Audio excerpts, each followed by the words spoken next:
Напоследък започнах да качвам много преразкази на филми. Някои от вас одобриха тази идея, някои не чак толкова много. Някои я харесаха, някои не чак толкова много. Но искам да споделя с вас едно нещо. Тези видеоклипове се доближават максимално до моят контент, до моят тип контент, който качвам. Но имам един въпрос. Някой от вас наблюдава ли какво се показват в тези филми? Какви сцени и какви хора? И въобще какви ситуации се разиграват? Малко или много, това е нашето бъдеще. И това е което ни очаква. Разбира се, някои филми са фентази и тези неща, които се показват, няма как да стават в реалния свят. Но някои неща или вече са станали, или ще станат. И ви съветвам много да внимавате, когато преразказвам даден филм, понеже най-често там се крие истината. Именно днес в този видеоклип, приятели, ще споделя с вас за един филм, от който, честно да ви кажа, аз настръхвам. В този филм се разказва как нашата планета Земя вече не съществува и хората нямат друг избор, освен да населят друга планета, наречена Танес. Видеоклипът ще е много интересен. Ако и вие сте на подобно мнение, в края на видеоклипа бих се радвал за един лайк, един коментар и абониране с камбанка. А ако сте нов в моят YouTube канал, то трябва да знаете, че отговарям на всеки един коментар. За мен това е удоволствие. Така че сега ви желая приятно гледане, приятели. Здравейте, приятели! С вас е Айхан Инфая и днес ще ви разкажа за филма Пандориум. Не забравяйте да харесате, коментирате и споделите видеоклипа с ваши близки и познати. Всичко е започнало през 2147 година. Пренаселеността на Земята е станала причина за избухване на война за ограничените ресурси. На човечеството не му е оставало нищо, освен да се качи на кораба Елезиум и да се отправи на 123 годишно пътуване с цел колонизиране на новооткрита планета, наречена Танес. След известно време от хибернация неочаквано излиза един от пътниците, мъж на име Нолан, без да разбира какво се случва. Паникьосан се опитва да излезе от затвореното пространство. Нолан се намира в пусто помещение, сваля от себе си мъртвата кожа, събрала се на него през годините и открива татуировка от цифри. По-късно той вижда своето шкафче с имена, в което намира снимка на непозната жена, но Нолан също изпитва проблеми с паметта. Стаята, в която се е събудил, се оказала на друга капсула, където заедно са били с лейтенанта и ефрейторът решава да го събуди. Докато лейтенантът се събужда, Нолан се опитва да разбере нещо за дестинацията на мисията, но Нолан също има проблеми с паметта. Тогава те се отправят към контролния център. Благодарение на татуировката разбират, че служат в петата група и се опитват да установят контакт с четвъртата група. Без да получат отговор, те се чудят къде е отишла останалата част от екипажа, водена от Купър, който е трябвало да влезе в тяхното облекло. Внезапно настъпва токов удар, показващ неизправността в аварийната система. Чувайки шум от вентилационния отвор, Нолан решава да го проучи. В този момент ефрейторът си спомня, че е машинен инженер и знае всичко за ядрения реактор, захранващ кораба с енергия. Осъзнавайки, че се върти в кръг през вентилационните шахти, той също така чувства и липсата на кислород. Нолан започва да се паникьосва, но веднага, щом лейтенантът успокоява своя другар, той пада в мината, където с ужас открива тялото на Купър. Повреждайки връзката на Нейтън, Нолан се опитва да се върне, но намира непозната жена и се опитва да говори с нея. Жената започва да бяга и скоро ефрейторът се спъва върху задържан член на екипажа. В този момент Елизабет го напада, принуждавайки го да даде своите бутуши. Изведнъж чуват писък, след който жената се скрива, а Нолан не разбира какво се случва. След минута той вижда хуманоидни същества, които са кръвожадни и се нахвърлят върху измъчените тела. Възстановявайки комуникацията с лейтенанта, Нейтън казва, че паметта му е частично възстановена.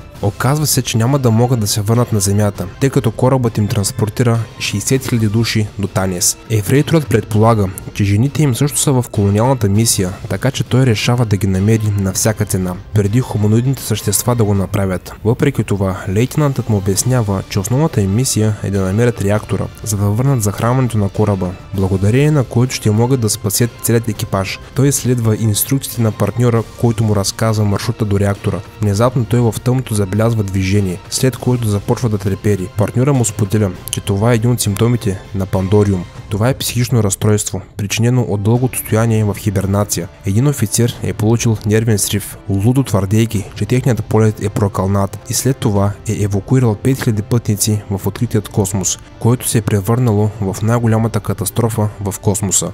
След като е слушал историята на лейтенанта, Нолан е продължил по пътя си и скоро се е натъкнал на жив член на екипажа. Мъжът е бил в паника и се е намазал с двигателно масло, за да скрие миризмата си от приближаващи хуманоиди. За съжаление, усилията му са били напразни, тъй като тези чудовища имат висока скорост и голяма сила. Те са пристигнали. Нолан се е опитал да спаси непознатия, като по този начин неочаквано излага живота си на опасност от смърт. В крайна сметка, той е бил спасен от мъж с качулка. Непознатият не е говорил английски език, но благодарение на татуировката, Нолан научава, че е член на екипажа. Благодарил е на своя спасител. Ефрейторът някак си успял да обясни плана за спасяване на кораба. Нолан решава сам да продължи по пътя си. И в този момент Нейтън неуспешно се опитва да стигне до капитанския мост. Започнало да му кърви носа и е започнал да страда от халюцинации. По-късно Елизабет отново е нападнала Нолан, но внезапно мъжът отново спасява ефрейтора. Нолан от своя страна успява да спре битката с изстрел. Елизабет се уверява, че ефрейторът е член на екипажа и че се бори да спаси всички. Решава да помогне и отвежда новите партньори в своя приют. Това е екологично отделение, което съхранява всичко необходимо за уреждане на живот в новата планета, включително ембриони. Елизабет любезно се отнася към мъжете и ги храни с щурци, осигурявайки на телата им чист протеин. Междувременно лейтенантът чува молба за помощ и помага на човек на име Гала да се измъкне от кабелите. Това е пилот, който се е криел на капитанският мост от дълго време. Нейтън се опитва да разбере поне нещо, но човекът не е в състояние да произнесе нито дума. По-късно Елизабет води мъжете до окончателната част, където Нолан забелязва, че повечето от капсулите са празни. Жената казва, че това място е слабостта на всички чудовища и ги насърчава да се махнат възможно най-скоро. За съжаление или за щастие, Елизабет и Нолан попадат в канализацията и в този момент няколко хуманоидни същества минават точно покрай тях. Решавайки, че опасността е отминала, те излизат, без да очакват да видят никакви същества. Но в този момент Лин идва на помощ на време. Те някак си успяват да се справят с чудовището, но скоро десетки хуманоиди дочули звука идват към тях. Те са имали голям късмет, че в този момент един от членовете на екипажа е излязъл от хибернация, поради което троицата са успели да избягат. Те падат в копето, където живее Лиланд, който е оцелял сам дълго време. Той любезно храни гостите и разказва цялата история на Елезиум. Рисунките, показани на стените, се оказва земята, взривена в резултат на неизвестна катастрофа, и екипажът е получил посилното съобщение с прощалните думи на земните жители. Гала е бил изложен на Пандориум и е унищожил партньорите си. Мъжът е полудявал със всеки изминал ден и е започнал да вади хората от хибернация преди оказания срок, и благодарение на ускорената еволюция на ензимите, предназначени да се адаптират към живота на Танис, хората са започнали да мутират, и в този момент троицата губи съзнание от изпаренията на Лиланд. Той решава да хапне месо, но Нолан споделя, че ако ни рестартират реактора до час, корабът ще спре и човечеството ще приключи, тъй като напоследък Нолан забелязва проблеми с електричеството и разбира се, че се тревожи за своя собствен живот. Те са намерени да освободят пленниците. Лин иска да се справи с него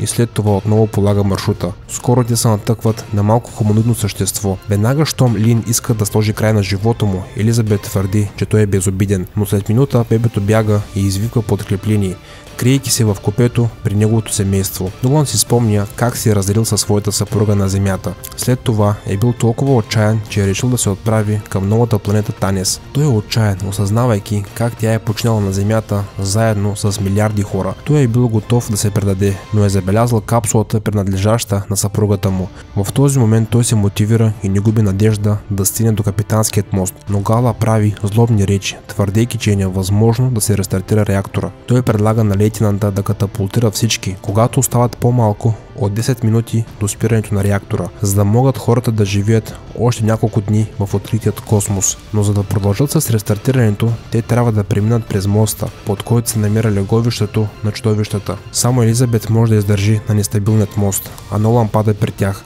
раздвижвайки хуманоидите. Те могат да чувстват човешка миризма. Ефрейторът се опитва да стигне до стълбите през цялото това време. Лин с цялата сила придържа тежкият мост, за да не събуди чудовищата, и Лелан без да иска изпуска фензима манера си. Стотици чудовища започват да преследват Нолан и Лин. Той хвърля моста по тях, за да привлече вниманието към себе си. Докато Лиланд спасява собствената си кожа, Нолан стига до реактора и в последните секунди успешно го рестартира, убивайки повечето хуманоиди. В този момент Лин убива чудовището, а в следващата сцена той се среща с беззащитния малък хуманоид и решава да го пощади, но хуманоидът спокойно го атакува. Междувременно лейтенантът се съпротивлява на младият пилот Гала, но той скоро осъзнава, че това е просто халюцинация и истинският Гала е самият той. Лиланд веднага щом се появи и съобщава за успеха на Нолан, лейтенантът внезапно го убива. Няколко минути по-късно Нолан и Елизабет пристигат на капитанският мост, където Нолан открива, че Гала не е влязла в анабиоз и е убил целият си екипаж. Тогава Елизабет разбира, че корабът е на дъното на океана и компютърът показва, че са изминали 923 години от стартирането на мисията. Те са достигнали планета Танис преди 800 години, но техният кораб се е разбил и е потънал на дъното на океана. Веднага щом Гала е искал да се справи с тях, Нолан отново е започнал да страда от халюцинации и в опит да отвърне на удара, ефрейторът случайно поврежда кораба. Тонове вода унищожават Гала и двойката се качва в капсулата и след това успешно се изхвърля на повърхността на океана. И в този момент, поради повреда на корпуса на кораба, сработва успешната евакуация. Докато хуманоидните същества умират във водата, Елизабет и Нолан се радват на оцелелият екипаж. Колко от вас знаеха за този филм? Според вас това възможно ли да се случи с нашата планета? Не забравяйте долу в коментарите да споделите вашето мнение. Както ви казах, отговарям на всеки един коментар. За мен това е удоволствие. Ако видеоклипът ви е харесал, приятели, не забравяйте един лайк, един коментар и абониране с камбанка. И преди да си кажем чао, искам да споделя с вас, че това е моят плейлист с всички интересни и качени видеа от мен в YouTube, а това е моят последно качен видеоклип в YouTube. Много интересен, натискайте и се наслаждавайте. Чао, приятели, и до скоро!